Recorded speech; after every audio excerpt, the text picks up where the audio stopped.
Hello नमस्कार दोस्तों, मैं आप सभी का स्वागत करता हूं अपने YouTube channel study world for exams में। आज हम डिस्कस करने वाले हैं सामान्य ज्ञान के इस महत्वपूर्ण वीडियो में जीव विज्ञान के महत्वपूर्ण क्वेश्चन श्रृंखला का यह तीसरा पार्ट है, जो कि हमने 2 पार्ट आगे भी डिस्कस किया है और आगे के महत्वपूर्ण फैक्ट्स आज डिस्कस करेंगे, जिसमें से 30 फैक्ट आज डिस्कस करेंगे। अगर वीडियो आपको पसंद आता है तो लाइक करें, कमेंट करें, दोस्तों के साथ शेयर भी करें और चैनल को भी सब्सक्राइब करें। चलिए आज के इस महत्वपूर्ण सेशन की शुरुआत कर लेते हैं। तो आज के फैक्ट नंबर 61 के साथ आज के वीडियो की शुरुआत होती है। किसी सब्जी से प्राप्त ना हो सकने वाला विटामिन है तो विटामिन डी। देखिए, विटामिन डी जो है वो किसी भी सब्जी से प्राप्त नहीं होता है। 62 नंबर है, दूध को दही में स्कंदित करने वाला एंजाइम है रेनिन। तो जो दूध है वो दही के रूप में स्कंदित होती है, तो उसमें जो एंजाइम काम करता है वो है रेनिन एंजाइम। 63 नंबर फैक्ट है, एंजाइम होते हैं तो एंजाइम प्रोटीन के ही एक रूप होते हैं। तो एंजाइम क्या होते हैं? एंजाइम प्रोटीन के ही एक रूप होते हैं।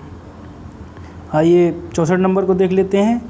डायस्टेज एंजाइम का स्रोत, डायस्टेज एंजाइम का स्रोत होता है लार ग्रंथियाँ। डायस्टेज मतलब पाचन एंजाइम का मुख्य स्रोत लार ग्रंथियाँ होती हैं, क्योंकि अगर जैसे ही आप भोजन ग्रहण करते हैं तो भोजन का पाचन मुख से ही शुरू हो जाता है। तो डायस्टेज एंजाइम का स्रोत लार ग्रंथियाँ होती हैं। 65 नंबर सवाल है, आंतरिक संक्रमण तत्वों की कुल संख्या कितनी होती है? तो आंतरिक संक्रमण तत्वों की कुल संख्या 29 होती है। तो आंतरिक संक्रमण तत्वों की संख्या कुल 29 होती है। आइए 66 नंबर फैक्ट देख लेते हैं। उस विटामिन का नाम जो किसी भी मांसाहारी भोजन में नहीं मिलता है। तो विटामिन सी है, एक ऐसा विटामिन है जो किसी भी मांसाहारी भोजन में प्राप्त नहीं होता है।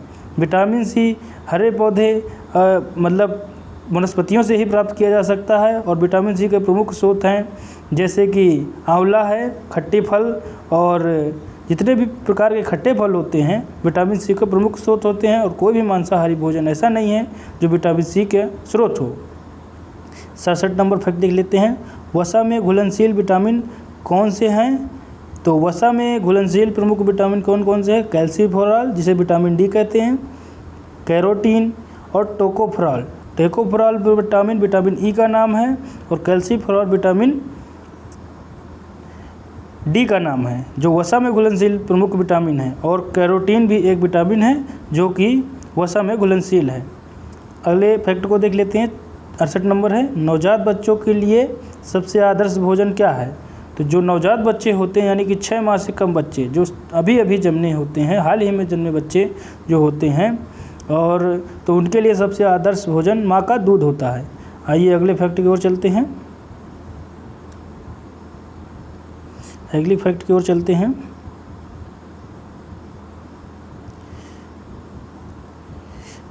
डीएनए और आरएनए हैं। तो डीएनए और आरएनए एक प्रकार के न्यूक्लिक अम्ल ही हैं। न्यूक्लिक अम्लों से ही मिलकर डीएनए और आरएनए का निर्माण होता है। तो डीएनए और आरएनए न्यूक्लिक अम्ल हैं। 70 नंबर फैक्ट है, इत्र की तीखी गंध अथवा सुगंध की पहचान मस्तिष्क के किस भाग द्वारा की जा सकती है? तो देखिए, अगर इत्र कोई लगाता है तो उसकी गंध या सुगंध की पहचान मस्तिष्क का जो सेरिब्रम पार्ट होता है उसके द्वारा की जाती है। 71 नंबर सवाल है, मूत्र दुर्गंध देता है।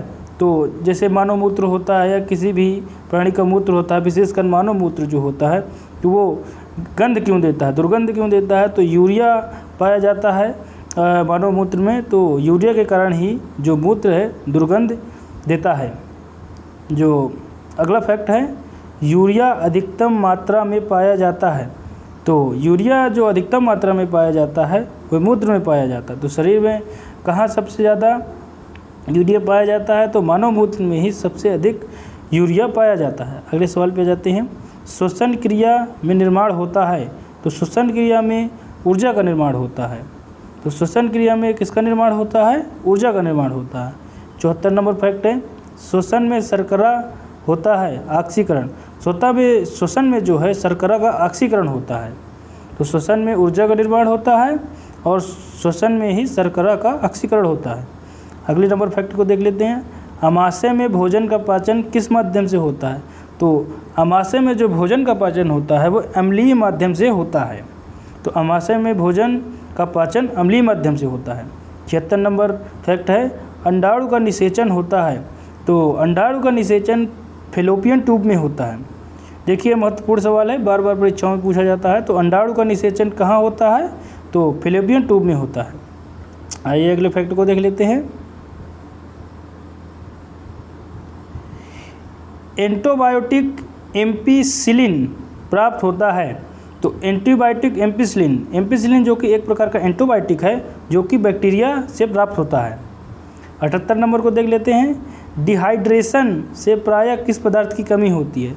डिहाइड्रेशन जब होता है, जिसे कहते हैं कि गर्मी लग जाती है बहुत ज़्यादा और डिहाइड्रेशन होने लगता है, तो डिहाइड्रेशन में हमारे शरीर में जो सोडियम होता है, सोडियम की कमी हो जाती है। तो डिहाइड्रेशन में प्रायः किस पदार्थ की कमी होती है? सोडियम की कमी होती है। और क्लोराइड कुपोषण होता है। तो क्लोराइड कुपोषण होता है। तो क्लोराइड कुपोषण होता है प्रोटीन की कमी के कारण। तो देखिए ये सवाल देख लेते हैं। जो क्लोराइड कुपोषण होता है वो प्रोटीन की कमी के कारण होता है। 79 नंबर फैक्ट है, बच्चों का मानसिक एवं शारीरिक विकास अवरुद्ध हो जाता है। तो जैसे बच्चे होते हैं उनका मानसिक और जो है शारीरिक विकास अवरुद्ध हो जाता है क्योंकि थायरक्सिन की कमी हो जाती है उनमें। तो थायरक्सिन की कमी के कारण जो है बच्चों के मानसिक और शारीरिक विकास अवरुद्ध हो जाता है। अगले सवाल पे आ जाते हैं, यानी कि अगले फैक्ट को देख लेते हैं। वीडियो पसंद आए तो लाइक भी करते चलें और अपने दोस्तों के साथ शेयर भी करें। देखिए अगला फैक्ट आ गया है 80 नंबर। आरएनए का मुख्य कार्य क्या होता है? तो आरएनए का मुख्य कार्य जो होता है प्रोटीन का संश्लेषण करना होता है। तो आरएनए का मुख्य कार्य क्या होता है? प्रोटीन का संश्लेषण करना। 81 नंबर फैक्ट है, मनुष्य में बुढ़ापा किस ग्रंथि के लुप्त हो जाने के कारण आता है? तो देखिए मनुष्य में जो बुढ़ापा होता है वो थाइमस ग्रंथि पाई जाती है। जब थाइमस ग्रंथि लुप्त हो जाती है तो मनुष्य में बुढ़ापा आने लगता है। आइए अगले फैक्ट को देख लेते हैं। लैक्रिमल ग्रंथियाँ स्रावित करती हैं। तो देखिए हमारी आंखों से जो आंसू स्रावित होते हैं वो लैक्रिमल ग्रंथियों द्वारा स्रावित होते हैं। तो आंसू स्रावित करने वाली ग्रंथियाँ जो हैं लैक्रिमल ग्रंथियाँ हैं। 83 नंबर फैक्ट है, प्रोटीन बना होता है। तो प्रोटीन जो है एमिनो अम्ल से बना होता है। तो प्रोटीन का निर्माण एमिनो अम्ल से होता है और 20 एमिनो अम्लों के मिलने से प्रोटीन का निर्माण होता है। आइए अगले सवाल को देख लेते हैं। 84 नंबर, प्रोटीन ऊर्जा कुपोषण का परिणाम है। तो जब प्रोटीन ऊर्जा कुपोषण का परिणाम कौन सा रोग है? तो बाल क्षय, जिसे कहते हैं मरासमस। प्रोटीन ऊर्जा का जब क्षय हो जाता है तो कुपोषण हो जाता है और जिसके कारण रोग होता है वह होता है बाल क्षय या मरासमस रोग कहते हैं। तो प्रोटीन ऊर्जा कुपोषण का परिणाम कौन सा रोग है? बाल क्षय मरासमस रोग जिसे भी कहते हैं। 85 नंबर फैक्ट है, रक्तोत्पत्ति कहाँ से होती है? यानी कि रक्त की उत्पत्ति कहाँ से होती है? तो रक्त की उत्पत्ति जो है अस्थिमज्जा में होती है। बोन मैरो इसे इंग्लिश में कहते हैं। तो रक्त की उत्पत्ति जो है बोन मैरो या अस्थिमज्जा से होती है। 86 नंबर फैक्ट है, मानव शरीर में सबसे अधिक मात्रा में कौन सा तत्व पाया जाता है? तो मानव शरीर में अगर सबसे अधिक मात्रा में जिस तत्व की बात करें जो पाया जाता है वह ऑक्सीजन तत्व है। तो मानव शरीर में सबसे अधिक मात्रा में पाया जाने वाला तत्व है ऑक्सीजन। जोड़ों में मूत्राम्ल क्रिस्टल जमा होने पर कौन सा रोग पैदा होता है? तो गाउट रोग पैदा होता है। तो जोड़ों में जो मूत्राम्ल क्रिस्टल जमा हो जाने के कारण गाउट रोग उत्पन्न होता है। आइए अगले फैक्ट को देख लेते हैं। एक सर्वदाता ब्लड ग्रुप क्या होता है? तो सर्वदाता ब्लड ग्रुप ओ होता है। और देखिए रक्त समूह के अनुसार ब्लड ग्रुप 4 प्रकार के होते हैं। एक ए होता है, एक AB होता है, एक B होता है और एक O होता है, जिसमें से सर्वदाता ब्लड ग्रुप O होता है जबकि सर्वग्राही ब्लड ग्रुप AB होता है। आइए अगले फैक्ट को देख लेते हैं। रक्त में RBC के बढ़ने से कौन सी स्थिति बन जाती है? तो जब रक्त में RBC बढ़ जाता है तो एक स्थिति बन जाती है जिसका नाम है पॉलीसाइथीमिया। ये एक प्रकार का रोग भी कह सकते हैं। तो रक्त में RBC जब बढ़ जाती है तो पॉलीसाइथीमिया हो जाता है। 90 नंबर फैक्ट है आज का और आज का आखिरी फैक्ट है। इसके बाद हम वीडियो को समाप्त कर लेंगे। वर्णांतता वाली यानी कि वर्णनता वाले आदमी को लाल रंग दिखाई देता है। तो देखिए, जो व्यक्ति वर्णनता नामक रोग से पीड़ित है तो उसको लाल रंग दिखाई पड़ता है हरा, और हरा रंग दिखाई पड़ता है लाल। तो आज का वीडियो आपको कैसा लगा प्लीज़ कमेंट बॉक्स पे कमेंट करके ज़रूर बताइए। मिलते हैं अगले वीडियो पर। अगर वीडियो मेरी पसंद आती हो तो उसे लाइक कीजिए, शेयर कीजिए और चैनल को भी सब्सक्राइब कीजिए, और अपने दोस्तों के साथ वीडियो को शेयर करते रहिए। स्वस्थ रहिए, व्यस्त रहिए, मस्त रहिए। तब तक के लिए नमस्कार।